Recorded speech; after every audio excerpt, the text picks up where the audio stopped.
Sebenarnya kurang pas kalau kita bilang Desa Babakan Sadeng ini sama dengan desa-desa lainnya.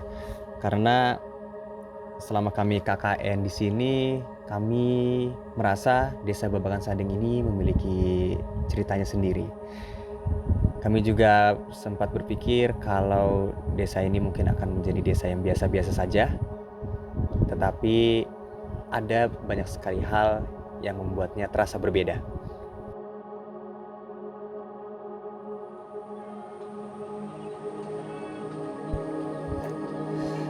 Salah satu yang paling berkesan bagi saya adalah ketika malam itu saya sedang berada di warung kopi desa. Kebetulan ada bapak-bapak satu di sana. Beliau sedang menunggu makanannya selesai dan ketika makanannya telah dihidangkan, beliau tidak langsung makan. Tapi beliau lebih memilih untuk menyapa saya terlebih dahulu menggunakan bahasa Sunda. Saya tidak mengerti apa yang dikatakan oleh bapaknya, tapi saya paham maksud bapaknya yaitu menawarkan saya untuk makan. Sebenarnya hal-hal kecil seperti ini yang membuat kami merasa diterima di desa ini. Padahal kami baru 1 hari di desa.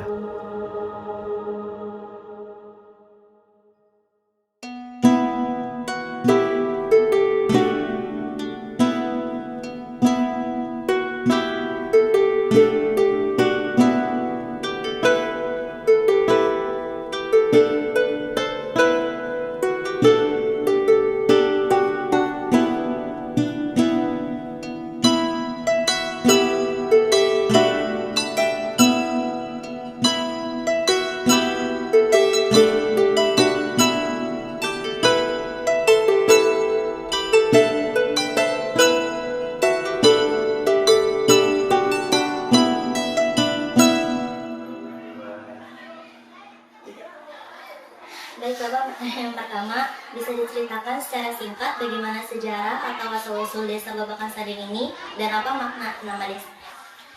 Untuk sejarah asal-usul sejarah Desa Babakan Sadeng, itu awal Desa Babakan Sadeng dibentuk tahun 1927 sebelum merdeka. Ini desa udah berbentuk, tetap namanya Desa Babakan Sadeng. Awalnya Desa Babakan Sadeng ini begitu luas, tahun 89 dimekarkan menjadi Desa Wangunjaya. Asal-usul Babakan Sadeng itu adalah sebuah perkampungan kecil yang terletak di lembah. Jadi antara gunung dengan gunung. Jadi ada di bawah, di lembah namanya. Makanya kita pemukiman yang kecil ada di lembah menjadi Babakan. Ada Sadeng karena di wilayah di sini adalah semuanya Sadeng. Itu Sadeng Kolot, Lewi Sadeng, Sadeng Paku. Jadi kecamatan pun Lewi Sadeng. Jadi ujungnya Sadeng. Gitu, makanya kita menjadi Babakan Sadeng.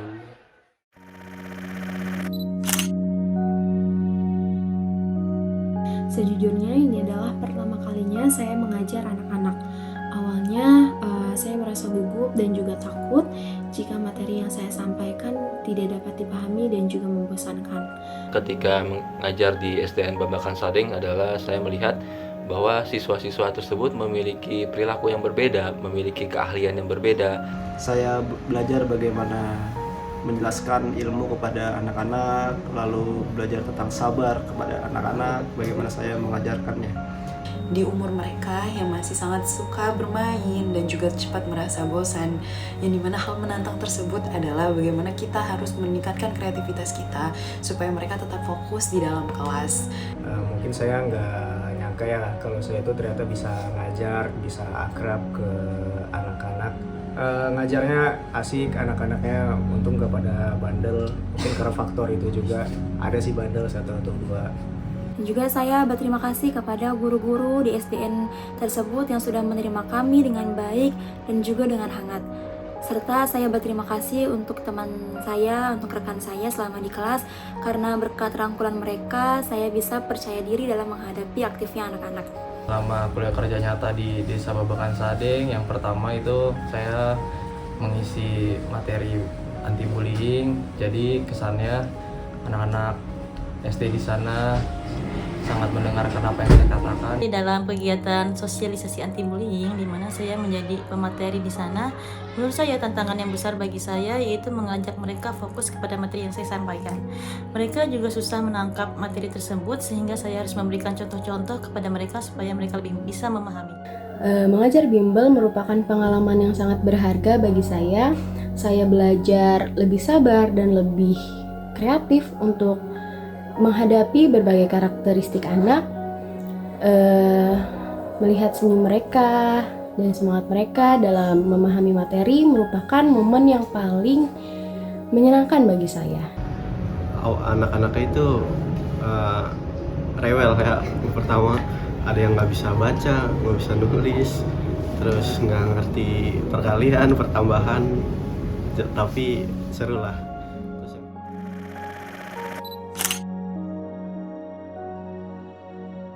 Hai Panaritis, Fai di sini dan aku mau cerita salah satu program kerja kita di bidang kesehatan yaitu Senam Sehat. Nah, awalnya kita juga sempat merasa ragu nih dalam menjalankan program kerja kita ini. Ternyata ada aja yang ikut walaupun bisa dihitung jari, namun semangat warga Babakan Sadeng yang ikut Senam Sehat ini semakin menambah gairah kita, semakin menambah antusiasme kita dalam mengerjakan program kerja.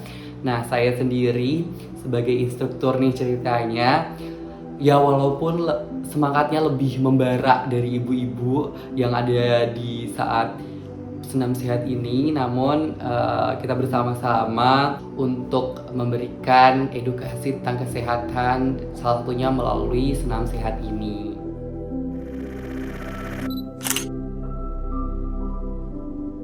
Dari saya selama kegiatan KKN berlangsung itu sangat antusias dan bahagia, terutama dalam program pembagian beras di Desa Babakan Sadeng. Masyarakat sangat bahagia dan sangat ramai mengantri-ngantri untuk mendapatkan beras gratis dari pemerintah Desa Babakan Sadeng.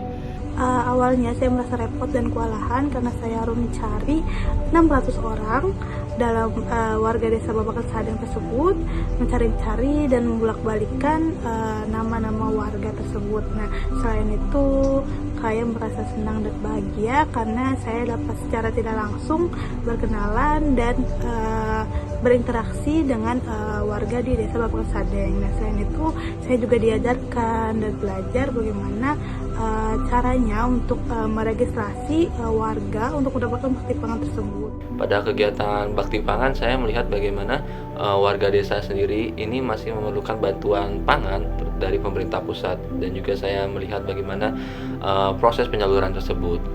Di sana saya sangat belajar arti kepedulian sosial, arti kebersamaan, dan juga kerjasama.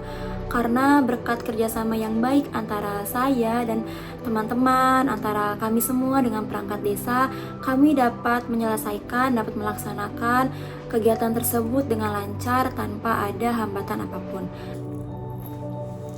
Selama menjalani KKN ini, saya merasa sangat berkesan dengan berbagai program kerja yang sudah dilaksanakan, yaitu salah satunya pengajian rutin ibu-ibu di sore hari. Dengan pembawanya itu dengan bahasa Sunda. Jadi walaupun saya tidak mengerti bahasa Sunda, tapi pengajian di sini itu penuh hangat, dengan penuh kekeluargaan dan terasa dekat dengan kehidupan sehari-hari. Pengajian seperti pengajian pada umumnya di desa-desa lain. Tapi di Babakan Sadeng ini pengajiannya itu yang awalnya diawali dengan sholawatan terlebih dahulu, baru habis itu setelahnya diisi dengan kajian-kajian. Selain itu, kegiatan 17 Agustus kami mengerjakan lomba bersama dan gotong royong membersihkan lapangan untuk mengadakan lomba-lomba bersama warga Desa Babakan Sadeng. Suasananya meriah, ramai, dan penuh semangat gotong royong yang benar-benar terasa. Antusiasme warga dari anak-anak hingga orang tua itu juga membuat acara semakin hidup dan menyenangkan. Saya pun merasa turut bangga serta belajar dari semangat masyarakat dalam menjaga tradisi serta mempererat silaturahmi melalui kegiatan tersebut. Nah, pawai ini khusus diadakan di RT 08 yang mana di situ para warganya cosplay ataupun berdandan, ada yang menjadi anak-anak kecil yang jadi profesi-profesi, ada dokter, tentara dan sebagainya. Pawai ini dilaksanakan di sore hari ba'da asar sampai menjelang maghrib, yang artinya pawai ini diiringi oleh senja yang indah di Desa Babakan Sadeng, di mana pawai ini diikuti dengan sangat antusias oleh masyarakat dan juga sangat kondusif karena banyak juga tokoh-tokoh yang terlibat, maka kekondusifan bisa terjaga teman-teman.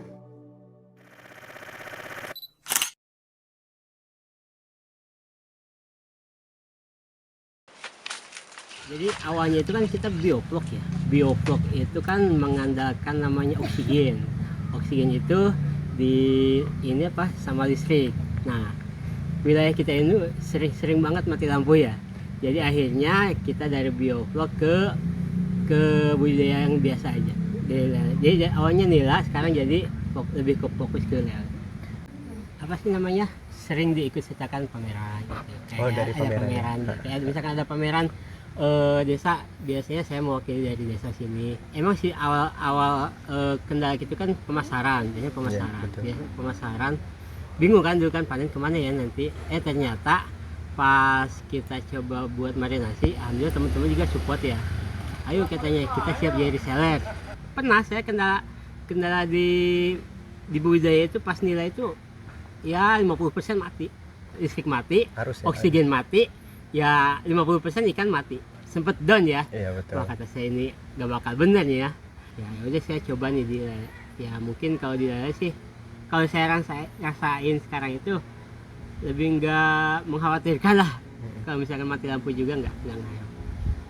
Jadi harapannya sih kita bisa usaha lebih besar lagi ya, lebih besar lagi. Ya otomatis kan kalau usaha lebih besar kita bisa bisa buat buat ngerekrut masyarakat sekitar ya, minimal sih ya saudara lah, minimal ada kerjaan lah. Itu buah bintaro, buah ulu-ulu, terus sama itu pot dari bambu, sama ini buah pinus. Iya, kayak gini sama daunnya, daun rane. Iya. Bapak dan Ibu sebenarnya idenya dari mana awalnya? Tiba-tiba kepikiran untuk dari orang tua sih, turun menurun. Iya. Udah sekitar berapa lama? Udah ada 20 tahunan mah. Iya. Ya emang mudah dicari. Iya betul. Iya, pertamanya si bapak suka ini dari Tangerang, ini buah ininya ngambilnya dari Tangerang, terus dijualinnya juga ke Tangerang lagi. Di sini cuma iya, dikupas dulu kulitnya, dicuci, terus dijemur, sudah pada kering baru pasangin. Terus ini daunnya dari hutan, dari gunung-gunung, ambil dari gunung. Pengawetnya itu pewarna. Iya, Pewarna. pewarna kimia. Yang bikin kering itu yang bikin kering Dijemur. Habis diwarnain dijemur. Awet berarti ya? Iya, awet. Pewarnanya juga belinya di Jakarta, adanya cuman di Jakarta doang. Iya, kalau itu mah emang modal ya. Terutama kalau ada modal mah lebih banyak lagi itunya bikinnya. Kami mengundang Pak Riki, di mana Pak Riki ini telah bergerak pada dunia integrated farming, yaitu perikanan dan pertanian itu sejak COVID-19, dan kebetulan beliau paham terkait pengemasan produk. Pada saat itu juga beliau meminta kepada saya untuk membuatkan sebuah logo untuk usahanya yang bernama Petani Bertopi, dan alhamdulillahnya ketika telah saya buatkan logonya itu beliau suka, dan insya Allah dalam waktu dekat beliau akan segera mempatenkan logo yang saya buat. Dan itu juga merupakan proker yang kami jalankan, yaitu adalah pembuatan desain logo untuk UMKM di Desa Babakan Sadeng ini, karena beberapa masalah yang dihadapi oleh bapak-bapak dan ibu-ibu yang melaksanakan UMKM di Desa Babakan Sadeng ini adalah terkait hak paten dari logo UMKM mereka.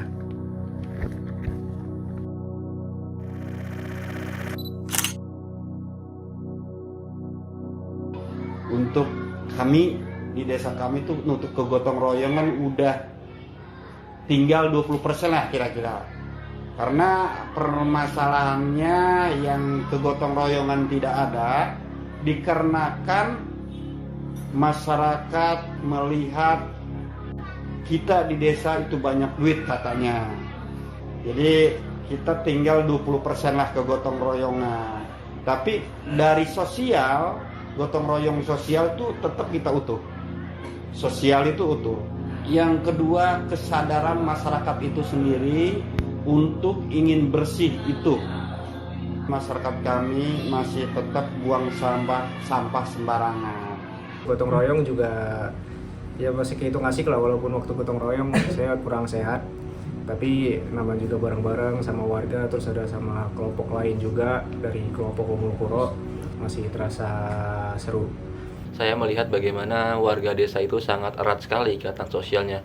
Mereka saling tolong-menolong, mereka saling bantu-membantu, terutama saat kegiatan peduli lingkungan kerja bakti ini. Sosialisasi penyuluhan sampah pada awalnya memang sulit.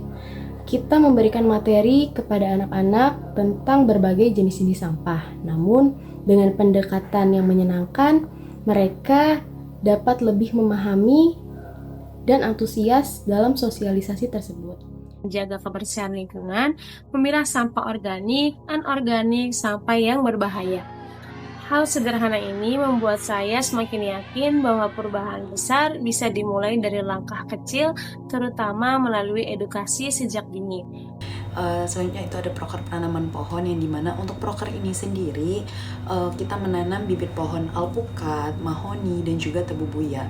Nah, yang menurut saya sangat berkesan di proker ini adalah bagaimana antusias warga di Desa Babakan Sadeng ketika kami membagikan bibit-bibit pohon tersebut. Hal itu sangat membuat saya bahagia, yang dimana saya merasa sangat diterima proker-proker yang sudah saya susun bersama teman-teman KKN saya. Mengubah minyak jelantah menjadi aromaterapi. Di sana saya mendapatkan insight-insight yang baru, insight-insight yang sangat bagus, karena saya baru tahu kalau misalkan minyak jelantah bisa diubah dengan aromaterapi. Itu juga bermanfaat untuk warga. Dan juga antusias warga ketika melaksanakan program tersebut juga membuat saya merasa sangat bahagia, karena saya merasa sangat diterima dan juga konsep-konsep yang sudah kami buat itu tidak sia-sia. Saya berdiskusi secara langsung dengan warga bagaimana biasanya warga mengelola dan juga memanfaatkan limbah minyak jelantah agar lebih ramah lingkungan dan juga bernilai guna.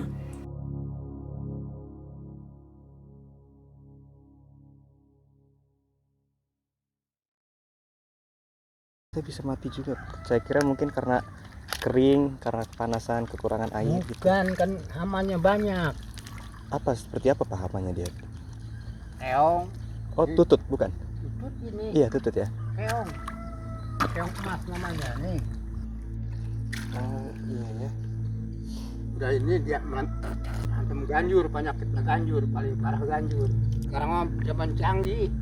Kalau dulu berarti manual, harus lepas satu-satu ya. Ini oyos aja dioyos. Sekarang mah ada obatnya. Jadi sangkan yang impor pupuk-pupuk biar cepat laku obat-obatan. Kan saya nunjukin orang sini, kan dia bilang. Obatnya pun palsu. Obatnya itu sampai obatnya. Iya, Tosca itu palsu. Ada kebanyakan yang palsu. Sekarang nggak makan sama ini. Rusak perusahaan orang. Ini coba aja dari kesana, tambahkan sambilnya jadi saluran air. Ini kan mati, ini udah 2 bulan udah nggak ada air. Ini gagal pajaknya gagal, dipajaknya gagal.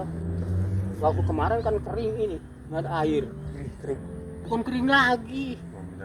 Ada retak. Anaknya itu ya, yang sampai Sekarang aja musim hujan, ada hujan tiap hari. Ini dia kemarin mah mau dibajak tuh, habis uang nggak karuan. Kan percuma ada irigasi juga buat apa?